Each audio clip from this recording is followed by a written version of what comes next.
ওমাইয়াত্তাকিল্লাহ ইয়াজআল লাহু মাখরাজান, যে কেউ আল্লাহকে ভয় করে যদি ব্যক্তি সমাজ রাষ্ট্র পরিচালনা করে, তাহলে আমার তো যুদ্ধকে ভয় করার দরকার নেই। তাহলে আজকে তেলের সমস্যার জন্য কারো দ্বারস্থ হওয়ার দরকার নেই। তাহলে আমাদের সমাজে বিভিন্ন দুর্নীতি, চাঁদাবাজি, সন্ত্রাস, দখলদারিত্ব বন্ধ করার জন্য আমাদের আলাদা করে প্রশাসনের কাছে আমাদের ধর্ণা ধরতে হয় না। কেন? আল্লাহ বলেন ওয়ামাইয়াত্তাকিল্লাহ ইয়াজআল লাহু মাখরাজান, যদি আল্লাহ ভীরু কিছু লোক তোমাদের এই রোজার মধ্য দিয়ে তৈরি হয়ে যায়, ইয়াজআল লাহু মাখরাজান, আমি আল্লাহ তোমাদের দায়িত্ব নিচ্ছি, তোমাদের এই সমস্ত সংকট থেকে, বিপদ থেকে, তোমাদের ক্রাইসিস থেকে, ক্রান্তিকাল থেকে আমি আল্লাহ বের করে নিয়ে আসবো। ওয়ায়ারযুকহু মিন হাইসু লা ইয়াহতাসিব, একজন মানুষকে টেনশন করার দরকার হবে না তার রিজিক নিয়ে, দুশ্চিন্তা করতে হবে না। আল্লাহ বলেন এমন জায়গা থেকে তোমার রিজিকের ফয়সালা করে দেব যদি আমি আল্লাহকে তুমি ভয় করো, যা তুমি কোনোদিন কল্পনাও করো নাই। ওয়ায়ারযুকহু মিন হাইসু লা ইয়াহতাসিব, যা তুমি কোনোদিন কল্পনাও করো নাই। সম্মানিত সুধী মণ্ডলী, রোজাদার ভাই এবং বন্ধুগণ, আল্লাহ সুবহানাহু ওয়া তাআলার এই ঘোষণার পরে রমাদানের মূল কাজ হচ্ছে আজকে এখন যে কারণে আমরা শুধুমাত্র আল্লাহকে ভয় করে, পৃথিবীর কোনো গোয়েন্দা সংস্থা আমাদেরকে পাহারা দিয়ে পানি পিপাসা থেকে কিন্তু নিবৃত করে নাই। আপনি আমি যদি মনে পড়ে যে উজু করতে গিয়ে যদি গলার মধ্যে একটু পানি চলে যায়, আমরা কি খুশি হই, নাকি টেনশন লাগে, নাকি অস্থির লাগে? আমার মধ্যে এক ধরনের পেরেশানি তৈরি হয়, আহারে কেন এটা হলো, কেমন করে হলো। হুজুরকে জিজ্ঞেস করি, ফোন করি, হুজুর মাসালা জানা সত্ত্বেও আমি জানতে চাই আমার মাসালা জানা আছে, আমার রোজা কি ঠিক আছে? ওযু করতে গিয়ে গলায় পানি চলে গেছে, ভালো কাজ করতে গিয়ে। এটাই হচ্ছে রমাদানের মূল লক্ষ্য, এমন কিছু লোক তৈরি করা যারা ভালো কাজ করতে গিয়েও সতর্ক থাকবে যে এর মধ্যে আমার কোনো ত্রুটি হয়ে যাচ্ছে কিনা। পটুয়াখালী জেলা শাখার উদ্যোগে আয়োজিত ইফতার মাহফিলে আলোচনা সভার সম্মানিত সভাপতি, বাংলাদেশ জামাত ইসলামী পটুয়াখালী জেলার সংগ্রামী আমির, বিশিষ্ট আইনজীবী অ্যাডভোকেট নাজমুল হাসান, উপস্থিত আজকের অনুষ্ঠানের সম্মানিত প্রধান অতিথি, বাংলাদেশ জামাত ইসলামী কেন্দ্রীয় নির্বাহী পরিষদের অন্যতম সদস্য, সম্মানিত সংগ্রামী সহকারী সেক্রেটারি জেনারেল, বরিশাল অঞ্চলের আন্দোলনের অন্যতম অভিভাবক, আমাদের একান্ত শ্রদ্ধাভাজন জননেতা অ্যাডভোকেট মোয়াজ্জেম হোসেন হেলাল, বাংলাদেশ জাতীয়তাবাদী দলের পটুয়াখালী জেলার সম্মানিত নেতৃবৃন্দ, বাংলাদেশ জামাত ইসলামী, ইসলামী ছাত্র শিবির, শ্রমিক কল্যাণ ফেডারেশন সহ জেলার সম্মানিত অন্যান্য নেতৃবৃন্দ, বিভিন্ন মসজিদের সম্মানিত ইমাম, খতিব, ওলামা ইকরাম, শিক্ষক মণ্ডলী, উপস্থিত বিভিন্ন স্তরের সম্মানিত গণ্যমান্য ব্যক্তিবর্গ, আয়োজিত প্রোগ্রামের সম্মানিত সুধী মণ্ডলী, রোজাদার ভাই এবং বন্ধুগণ, সাংবাদিক বৃন্দ, মহান আল্লাহ এই রমজান মাসকে মর্যাদাবান করেছেন যে মহাগ্রন্থ আল কোরআনের কারণে। সেই কোরআনের সাথে যদি ব্যক্তিগতভাবে আমরা সম্পর্ক করি, আমাদের মর্যাদা আল্লাহ তাআলা বৃদ্ধি করে দিবেন। এই রমজানে তাকওয়াবান হওয়ার মধ্য দিয়ে আল্লাহ তাআলা বেশ কয়েকটি গুরুত্বপূর্ণ কথা উল্লেখ করেছেন। ইন্না আকরামাকুম ইনদাল্লাহি আতকাকুম, কে সভাপতি, কে সেক্রেটারি, কে এমপি, কে মন্ত্রী, কে প্রধানমন্ত্রী, এটি আল্লাহ সুবহানাহু ওয়া তাআলার কাছে মর্যাদাবান নয়।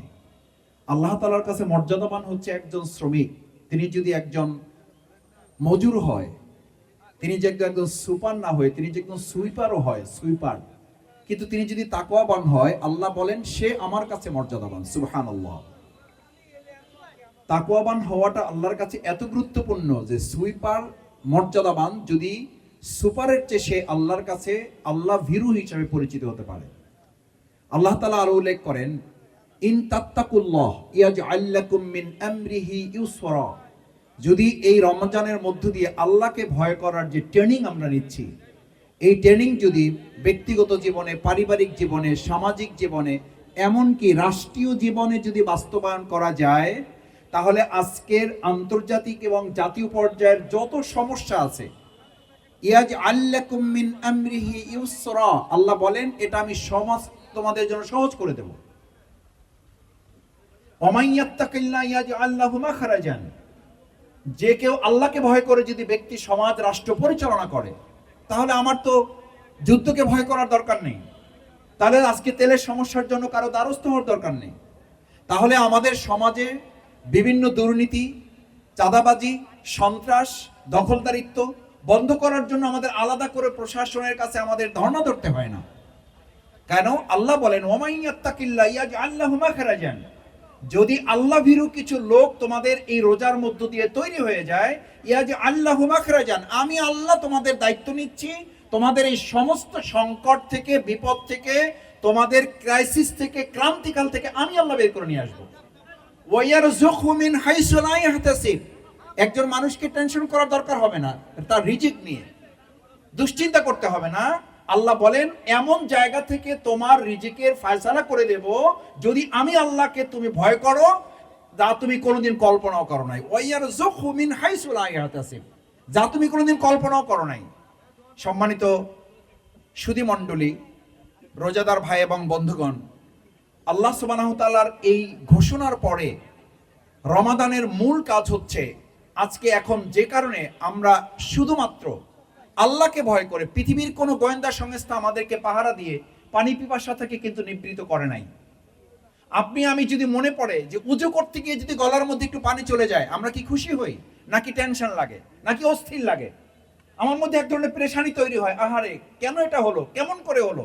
হুজুরকে জিজ্ঞেস করি, ফোন করি, হুজুর মাসালা জানা সত্ত্বেও আমি জানতে চাই আমার মাসালা জানা আছে, আমার রোজা কি ঠিক আছে?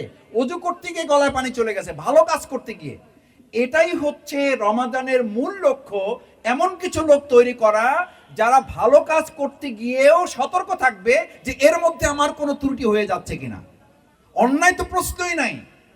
ওমরে ফারুক রাদিয়াল্লাহু তাআলা তাকওয়ার সেই ব্যাখ্যাই দিয়েছেন, তাকওয়া হচ্ছে সেটা নয় যেটা তোমার জন্য সব সময় অনুকূল থাকবে। আমরা অনেক সময় বলি ভাই প্রতিকূল পরিস্থিতি শিকার, পরিস্থিতি শিকার হওয়ার নাম তাকওয়াবান নয়, বরং পরিস্থিতি উত্তরণ করার নাম হচ্ছে, পরিস্থিতিকে ফেস করার নাম হচ্ছে তাকওয়া।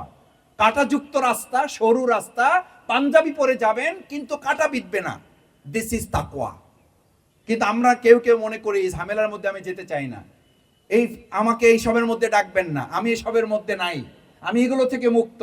তাকওয়া সেটার নাম নয়। তাকওয়া হচ্ছে ঝামেলা আছে, ওটাকে ফেস করে আপনি সুন্দর একটা সমাজ, সুন্দর একটা রাষ্ট্র তৈরি করে দেবেন, কিন্তু আমি ওখান থেকে কাদা মুক্ত থাকবো, আমি কাটা মুক্ত থাকবো। আমাদের কবি মতিউর রহমান মল্লিকের একটা গানের কলি দিয়ে শেষ করি। আমাদের সেই লোকের প্রয়োজন যার জামার কোনা কাটাই বিধে আটকে গেলেও ভাববে জামা নিষ্প্রয়োজন।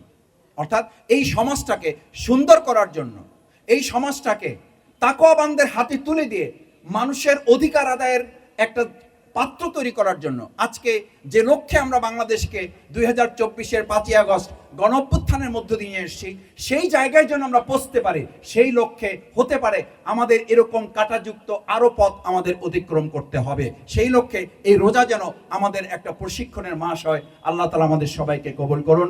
আসসালামু আলাইকুম ওয়া রাহমাতুল্লাহি ওয়া বারাকাতুহু।